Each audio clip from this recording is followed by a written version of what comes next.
The smell of wet earth and burnt gunpowder was the constant perfume of that spring in Donbass. March 2023. Kreminna, an open wound on the world's skin, where the dense forest met the ruin of forgotten villages. Alexander, or just Aleks to his brothers in arms, knew every gnarled root, every deceptive shadow of those trees. They were silent witnesses to a horror few would understand and perhaps never forget.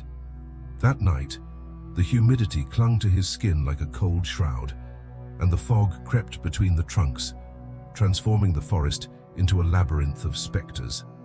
The distant sound of artillery, muffled by the dense foliage, was the macabre pulse that accompanied their patrols. But what was to follow was not artillery. It was not a visible enemy. It was something much older, something that would tear the veil of reality and leave a scar on his perception, a mark that war, with all its brutality, could never equal.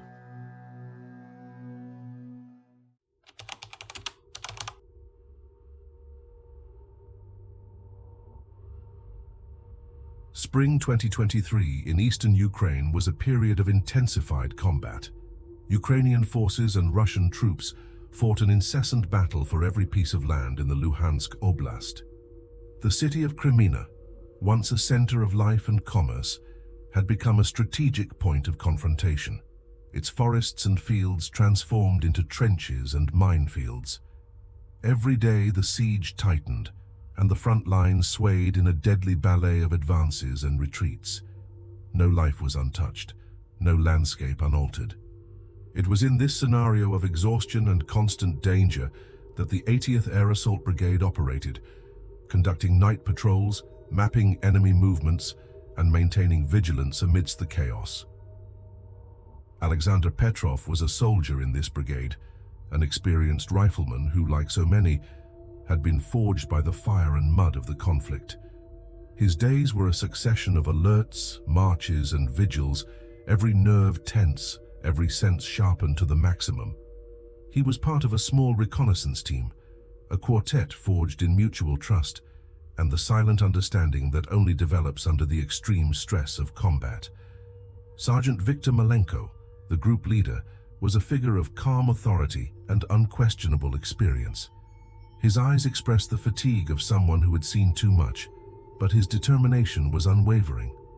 Ivan Volkov, the youngest, with the stubborn resilience of his youth, brought a glimmer of hope that refused to be extinguished. Serhiy Bondarenko, the designated marksman, a man of few words but with keen observation and an almost animal intuition. And Dmitry Kuznetsov, the oldest, a former university professor with a passion for history and folklore, who found refuge in ancient narratives while the world around him crumbled. The night in question, early March, was typical for that season, cold, humid, and shrouded in creeping fog that transformed the dense forest near Kreminna into a labyrinth of shadows. Their mission was a routine patrol, checking for irregular enemy movements on the edge of the woods, a stretch known for ambushes and quick incursions. They moved with the discipline and fluidity of those who had done this hundreds of times, each step calculated, each dry branch avoided. The distant sounds of artillery were the heartbeat of war, a constant rhythm that permeated everything. Aleks was at the head of the group, his senses sharpened by constant tension. The equipment weighed on his shoulders, but he barely felt it. His body adapted to the load and stealthy movement. His eyes scanned the darkness for any anomaly. That's when he saw it. Not an enemy, not an animal. Something different. To his right, in the dense bushes, a movement, not the hurried rustle of a rabbit, nor the cautious drag of a soldier. It was slower, more deliberate, an almost imperceptible undulation in the dark, damp mass of vegetation. A displacement that seemed to have no source, as if the shadow itself had life and moved with intentional slowness. His eyes narrowed, his mind processing the information, trying to fit it into some known file of threats. It didn't fit. It was anomalous. He stopped, raising his right hand, palm back, a silent signal to Sergeant Viktor, who was right behind him, 6 feet away. Viktor, with the experience of someone who had lived more than a decade on those ambiguous frontiers, noticed the change in Alex's rhythm. He also stopped, rifle already at the ready, his brow furrowed in the gloom. Aleks pointed in the direction of the movement, a subtle gesture with his chin. Victor nodded, a slight tilt of his head, his left hand already on the radio, ready to communicate, but maintaining his line of sight on Aleks. Dmitri and Ivan, further back, copied their movements, crouching and seeking cover among the tree trunks. Serhiy, with his hunter's vision, was already sweeping the area with his night scope. Aleks signaled for the group to stay in position, camouflaged in the darkness. "I'll check it out," he whispered, his voice an exhalation of vapor in the cold, damp air. Victor hesitated for a second, his eyes questioning. It was a dangerous move, to stray from the group in such hostile territory. But the trust between them was a bond forged in fire. Victor gave a minimal nod. 5 minutes, Aleks. If you don't come back, we're coming after you. And if you find something, don't hesitate. Report it." Aleks moved like a shadow, each step calculated, his body weight distributed to avoid breaking dry branches, the sound of his boot on the soft ground almost imperceptible. The forest swallowed him, the tall pines rising like columns of a forgotten temple, the dark canopy blocking the few stars in the faint moonlight. The air, previously damp and smelling of earth and gunpowder, began to change. A strange odor, metallic and almost sulphurous, permeated the air. It wasn't the smell of decaying bodies nor of burnt engine oil. It was something primordial, like the smell of a rock broken millions of years ago, or an unknown metal being forged by unearthly fire. It was a smell that caused nausea, that scratched the back of his throat, evoking a sense of vertigo. He crouched behind a wide, ancient trunk, covered in moss and moisture, rifle ready, the buttstock pressed firmly against his shoulder. His eyes scanned the darkness, searching for the source of the movement that had drawn him. The silence of the forest, which had previously been merely the absence of human sound, now seemed to have a different quality, a thickness, as if the air was vibrating with contained energy. The rustling of the bushes had ceased. There was nothing left but that strange, heavy silence and the nauseating smell that intensified with each breath. Then it began.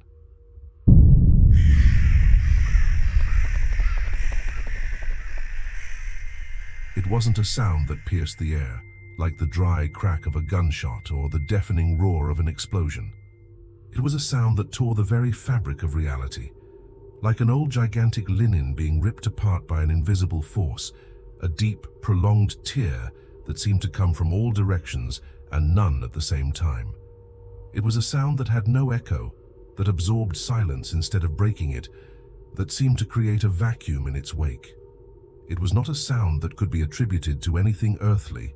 It wasn't an engine, an earthquake, nor the cry of a wounded animal. It was organic, yes, but organic in an alien, primordial way. A sonic pain that seemed to distort the space around it, twisting reality itself into a spiral of incomprehension. Aleks felt every fiber of his body vibrate in resonance with it, as if his very cellular structure was being pulled and stretched by a relentless, painful force. And then the vibrations, they weren't subtle. They began as a faint tremor in the ground beneath his boots, but quickly grew pulsing, like the heartbeat of a gigantic creature deep within the earth. He felt them rise through his legs, through his torso, until they resonated in his chest, taking his breath away, squeezing the air from his lungs. It wasn't an earthquake, the frequency was different, more rhythmic, more alive. It seemed as if something immense was moving, something with a weight and mass that defied human comprehension, crawling or sliding beneath the surface of the ground, dragging itself through a subterranean abyss he couldn't imagine. Each pulse of the vibration was a hammer striking his skull, resonating in his bones, making his teeth chatter. And in the darkness, the shapes. They weren't defined, they weren't sharp. They were shadows, yes, but shadows that seemed to writhe, to stretch, like dense, oily smoke under a weak, uncertain light that seemed to come from nowhere. They moved between the trees, distorting the perception of the forest, making the trunks seem to bend.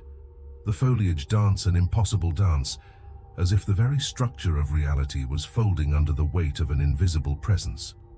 It was as if the darkness had gained a life of its own, an amorphous entity that contorted and expanded, filling the spaces between the trees with a suffocating, malignant presence.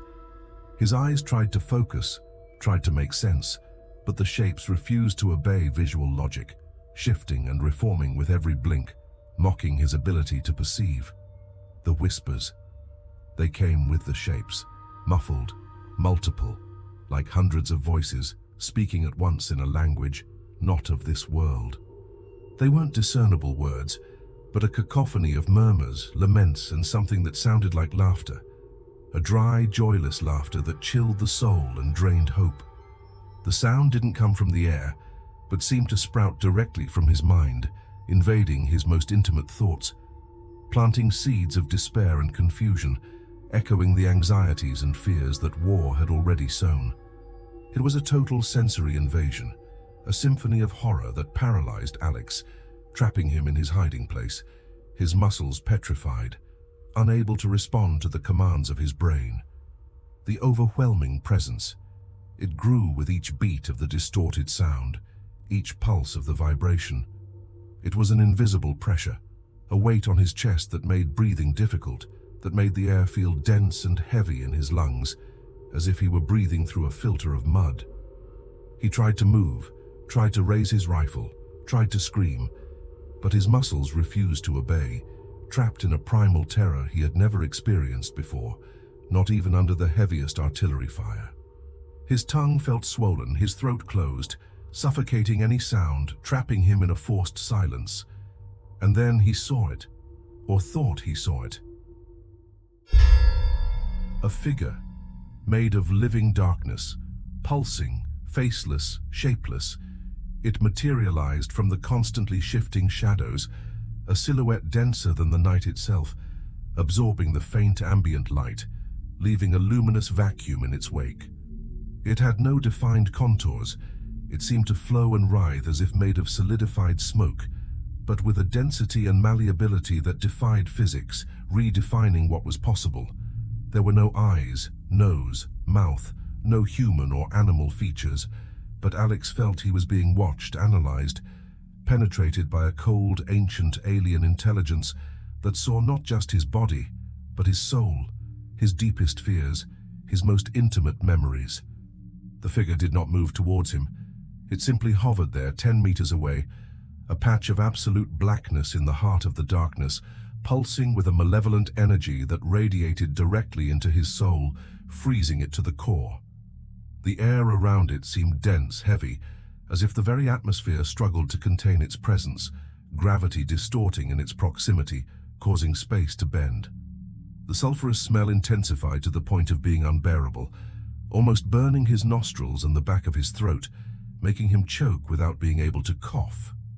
An icy shiver ran down his spine, and he felt a tingling in his fingers and toes, as if his body was falling asleep, as if his vitality was being sucked out of him, a silent emptying. It was a terror that went beyond the instinct of survival, a terror that questioned existence itself, that whispered there was no hope, that everything was useless, that his life, his struggle, everything was insignificant before that. Aleks felt dizzy, as if the ground was spinning beneath him, and for an instant he feared losing consciousness, feared the abyss of insanity, but the fear was too great, keeping him trapped, awake, a witness to his own nightmare, to a vision he knew would accompany him to the grave. His mind, despite the terror, desperately tried to categorize, to understand, but there was no category for it, no explanation in any science or religious book he knew. Minutes that felt like hours. Each second an eternity. The tearing sound, the pulsing vibrations, the dancing shadows, the invading whispers, the overwhelming presence, and that figure of darkness, observing, analyzing, devouring his courage and sanity. Aleks didn't know if he was breathing. His lungs seemed to have collapsed, refusing to function. His mind was in a whirlwind of dread and incomprehension. He tried to close his eyes, squeezing his eyelids shut, but the image of the figure was etched into his retina, even with his eyes closed, a vivid, terrifying spectre. It was such absolute terror that he felt his own sanity slipping away, pouring through his fingers like fine sand, carried by an invisible current. He wished it was a dream, a nightmare induced by sleep deprivation and the unbearable stress of war.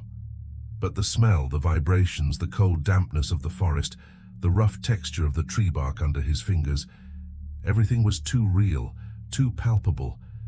He felt like an insect trapped in amber, completely immobilized, at the mercy of something that did not belong to this world, something that seemed to defy all known laws of physics. Time distorted irreversibly. There was no past, present, or future, only the existence of that instant, that horror. His thoughts became fragmented, random images of his childhood, his family, moments of peace appearing and disappearing like flashes of light in a dark cave. And then a thought, clear and crystalline amidst the chaos. What is this? What do you want? The question echoed in his mind, but there was no answer, only the guttural silence of that thing, the absence of sound that was more terrifying than any scream, any roar. He felt a pang of despair, an overwhelming certainty that he would never be the same again, regardless of whether he survived it. The sight of combat, of losses, of the brutality of war seemed childish compared to the vastness and malevolence contained in the figure before him. It was as if all the suffering of the world, all the pain, all the cruelty was contained in that dark mass, waiting for the moment to break free, to consume everything. The forest, which had previously been merely a backdrop for the war, had become a portal. He was there, a soldier armed to the teeth, trained to face the enemy, but completely defenseless against a threat that defied matter itself. He questioned if he was going insane, if the war had finally broken his mind.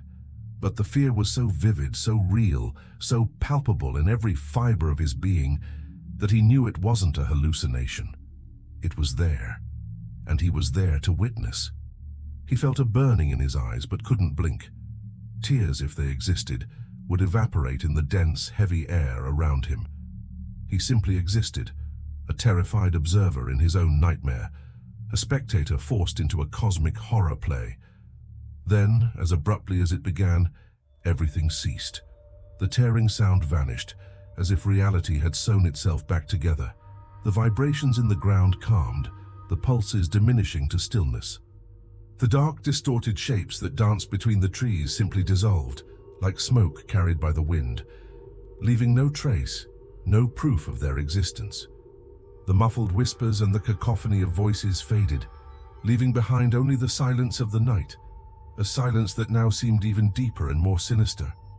The figure of living darkness, pulsing, faceless, shapeless, contracted upon itself, shrunk, and, like an ink stain in water, simply disappeared into the darkness, leaving not a single physical trace.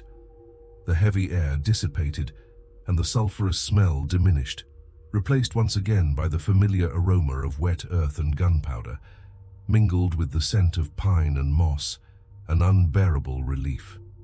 The darkness of the forest, though still oppressive, returned to its disturbing normalcy, a normalcy that now seemed forced, a mask. The void the presence had left was almost as terrifying as the presence itself, an echo of the horror that persisted. Aleks stayed crouched for an immeasurable time, his body trembling uncontrollably, his muscles stiff and sore from the extreme tension. Cold sweat ran down his forehead, mixing with the dust and humidity of the forest. His breathing was irregular, ragged, as if he had just run a marathon, but he hadn't moved. He closed and opened his eyes several times, trying to convince himself that he hadn't hallucinated, that he hadn't dreamed. The silence that followed was deafening, a void that screamed the absence of horror, the absence of something that had filled every fiber of his being, every inch of space around him. With a Herculean effort, he moved one muscle, then another. His limbs felt heavy, as if they had been made of molten lead, and each movement was accompanied by a dull ache. Slowly he stood up, his knees creaking, his eyes still scanning the darkness where the figure had hovered. Nothing. just trees, shadows, and the persistent humidity of the forest, which now seemed innocent, deceptive. His body still trembled, an internal tremor that came from the depths of his bones, an echo of the terror that had shaken him. He turned, fumbling with his feet, finding his way back to where he had left his squad. Each step was a struggle, his body exhausted not from walking, but from the terror that had consumed him, from the energy drained by that supernatural experience. He emerged from the dense forest, Victor's silhouette still crouched and vigilant, appearing before him like a beacon in the darkness. Victor turned, his face expressionless in the dim, ambient light, his rifle still pointed in the general direction where Aleks had ventured. The tension was visible in his posture. "Are you all right, Aleks?" he asked, his voice low and cautious, laden with a concern rarely seen in him. Aleks merely nodded, unable to utter a word, his throat dry, his tongue heavy. He shook his head, forcing a weak, distorted smile that didn't reach his eyes. "Just the wind, Sergeant," he said, his voice hoarse, almost a whisper, barely recognizable as his own. "Dry branch, I guess, nothing much." The lie sounded hollow even to his own ears, and he knew Victor, with his experience, probably didn't believe him. But the convenience of a simple lie was preferable to the terrifying complexity of the truth. Victor looked at him for a moment, his eyebrows slightly raised, his discerning eyes fixed on Aleks, trying to decipher what was in his gaze. He didn't insist. In that place in Donbass there were fears better left uninvestigated, silences better left unbroken. Tacit silence was a form of protection, a barrier against the insanity that war, in other ways, already imposed. He merely nodded slowly. "Let's go, then. Nothing to see here." The group regrouped, and they resumed the patrol, each lost in their own thoughts, but with a palpable tension in the air that hadn't existed before, a layer of uncertainty added to the common danger. The pace of their steps was more hurried, as if they wanted to get out of that forest as quickly as possible. Back at the forward outpost in the middle of the dark, cold night, Aleks huddled in his sleeping bag, but sleep wouldn't come. The images, the sounds, the sensations, everything repeated in an endless loop in his mind. He felt the invisible pressure on his chest, the sulfuric smell still lingered in his nostrils, and the whispers, even absent, seemed to reverberate in the depths of his brain, a ghostly chorus of unintelligible voices. His comrades slept. Their light snores and the occasional creak of equipment were the only sounds in the makeshift bunker. He felt isolated, terrified by something he couldn't name, much less explain. How could he tell them? They would think he was crazy, perhaps even disqualified for service, sent to a psychiatric ward. War was brutal enough. They didn't need additional ghosts. The line between sanity and madness was already thin in times of combat, and he felt he had just danced on that line back and forth, unsure which side he was on. The days that followed were a blur. Aleks performed his duties mechanically, like an automaton. He ate when told to eat, patrolled when ordered, shot when the enemy appeared. But his mind was elsewhere, revisiting the forest, the rip in reality, the figure of darkness. He avoided looking at the forest during the day, and at night, the darkness alone was enough to rekindle the dread, transforming familiar shadows into potential threats. His comrades noticed a change. He was quieter than usual. His eyes had a distant, almost feverish glint, and he jumped more easily at the slightest unexpected noise, a broken branch, a bird taking flight suddenly. "Down, brother?" asked Ivan, the young recruit, who was always more prone to theories and expressing what he felt. As they shared a canned ration of meat and beans, the metallic smell mixing with the humid air. "Is the forest getting to you? Or was it that fake vodka from the last supply?" Aleks merely shook his head, a forced smile that didn't convince even himself. "Just tired," he mumbled. Ivan, with his youth and sensitivity, had a keen perception of others' emotions, and what he saw in Alex's eyes was something beyond mere combat fatigue. Serhiy, the hunter, who was cleaning his rifle a few meters away, shot a quick glance at Aleks, his eyes narrow and observant. He had also noticed the change, but true to his nature remained silent, respecting the barrier Aleks had erected. Aleks never went into that forest alone again. Whenever a patrol took him near that specific spot, he felt a chill, an instinctive warning that compelled him to stay close to the group, to keep his comrades between him and the darkness of that cursed place. He averted his gaze, feigning concentration on other terrain details, on mental maps, on combat strategies, while his heart pounded erratically in his chest, a drum of dread. Fear now had a form, a name, even if he didn't utter it. It was the fear of the unknown, of the incomprehensible, of what resided in the shadows between reality and nightmare, lurking, waiting. It was a fear that did not dissipate with daylight or the noise of combat. It was a fear that nestled deeply, a poisonous root growing in his soul, corroding his inner peace. The war continued, relentless and exhausting. Bombs kept falling, gunshots echoed, and the Donbass landscape transformed into a hell of concrete and devastated land, of defoliated trees and skeletal houses. Aleks and his platoon faced battles, lost comrades, saw horrors no human being should endure. The screams of the wounded, the smell of burnt flesh, the sight of dismembered bodies, all accumulated, building a mountain of trauma in his memory. But for Aleks, the memory of that night in the forest was an even heavier burden. The visible wounds of war were easy to explain, to accept, to deal with in the context of combat. The invisible ones, those nestled in the soul and mind, those that came from something that defied reality itself, were the hardest to heal, the most insidious. He started having nightmares, not the common war nightmares with gunshots and screams, with visible enemies and comprehensible deaths.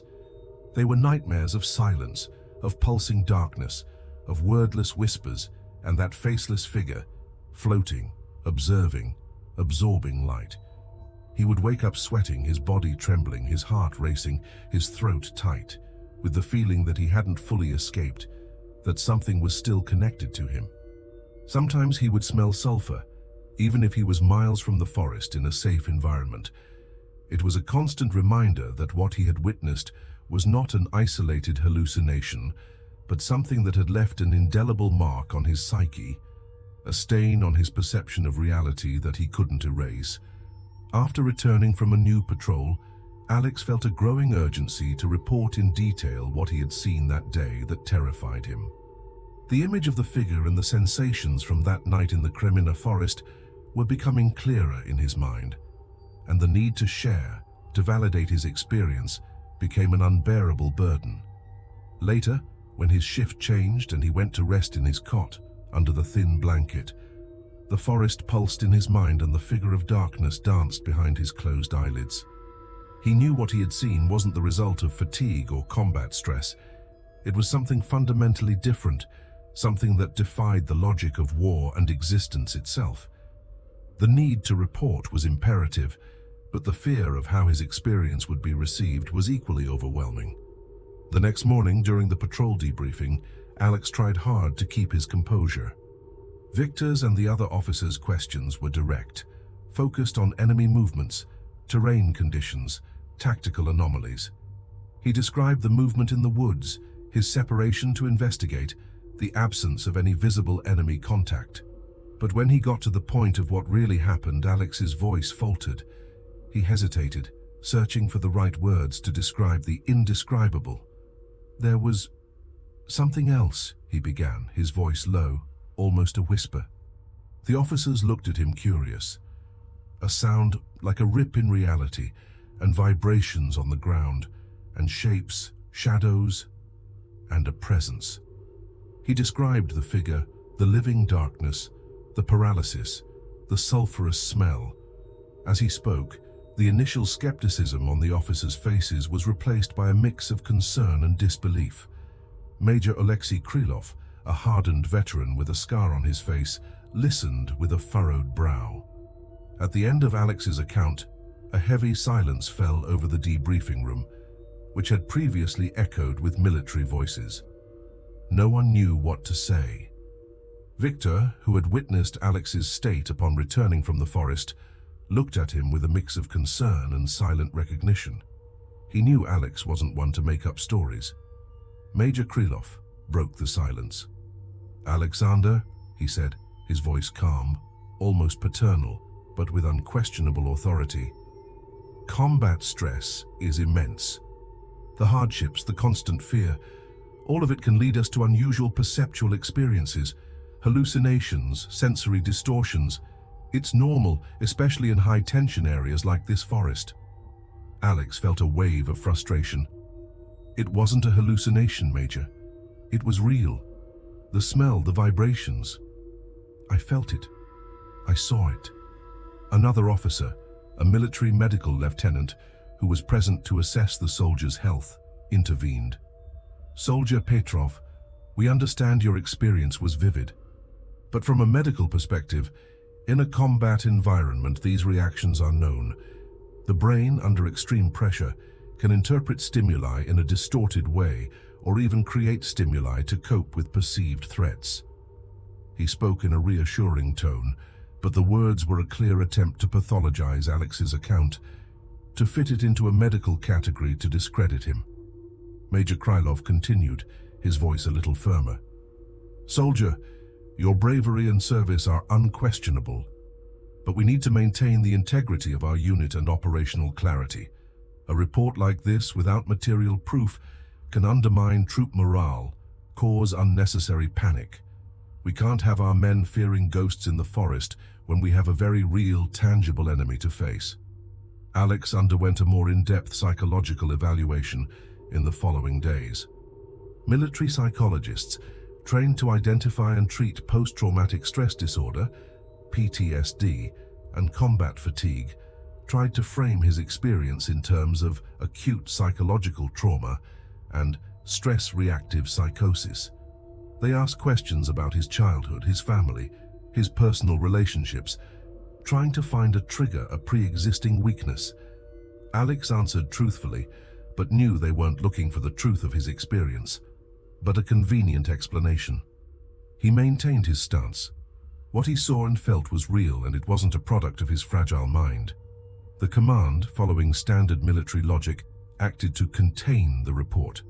The incident was classified as uncorroborated field report, possibly due to extreme stress. No mention of strange sounds, vibrations, or figures of darkness was recorded in official patrol reports. The implicit order was clear: silence. Talking about what Aleks had seen would be considered an act of insubordination, or worse, spreading misinformation that could compromise troop morale. Aleks was not punished, but he was advised to keep the details of his experience to himself. He was suggested a period of rest away from the front lines, disguised as recovery leave, although he had no significant physical injuries. He refused. He insisted on staying with his platoon, on continuing his duties, to prove, perhaps to himself, that he wasn't crazy, that what he had seen hadn't broken him. Major Krylov reluctantly agreed, but Aleks noticed that the way people looked at him changed. There was caution, a distance. His own platoon mates, Victor, Ivan, Serhiy, and Dmitry, reacted in various ways. Victor, loyal and practical, didn't directly question him about the more fantastical details, but watched Aleks closely, ensuring he was okay, but also keeping an eye out for any sign of mental deterioration that could affect the group's safety. Ivan, younger and more impressionable, was visibly disturbed when the topic of the forest came up, and although he didn't doubt Aleks, he preferred to avoid the subject.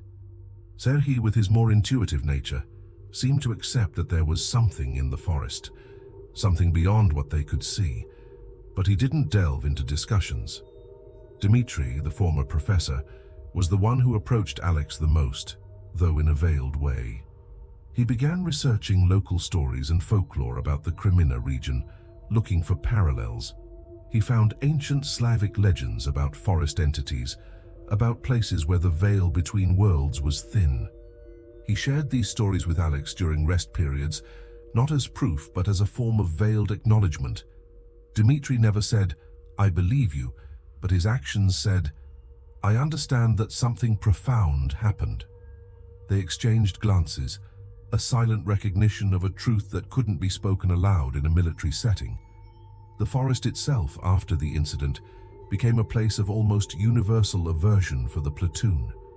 Although they continued to patrol its edges, Aleks's team in particular avoided entering its depths. No direct order was given to avoid the area, but there was a tacit reluctance, a caution that was not just strategic, but instinctive. The soldiers felt the change in the atmosphere, even if they couldn't describe it. Major Krylov, though officially skeptical, began reassigning patrols to other areas, minimizing the need for deep incursions into that section of the forest. It was a disguised morale maintenance measure. Aleks's incident, though officially suppressed, became a whispered story among the soldiers, an urban legend of the battlefield. The sound in the woods, or the thing in the forest, became a new ghost in the war, an unofficial narrative that spread by word of mouth, fueled by fear and incomprehension of the inexplicable. The command, despite its efforts, could not control the minds of the men, the impressions left by events that defied all logic. If you were captivated by this immersion into the mysteries of war and the inexplicable, I invite you to explore more stories like this. There is a universe of narratives that defy understanding, that remind us that reality is more complex than we imagine. Subscribe to the channel so you don't miss any of the upcoming stories that reveal the hidden and disturbing sides of the human experience in combat. Join our community and uncover the secrets the battlefield hides.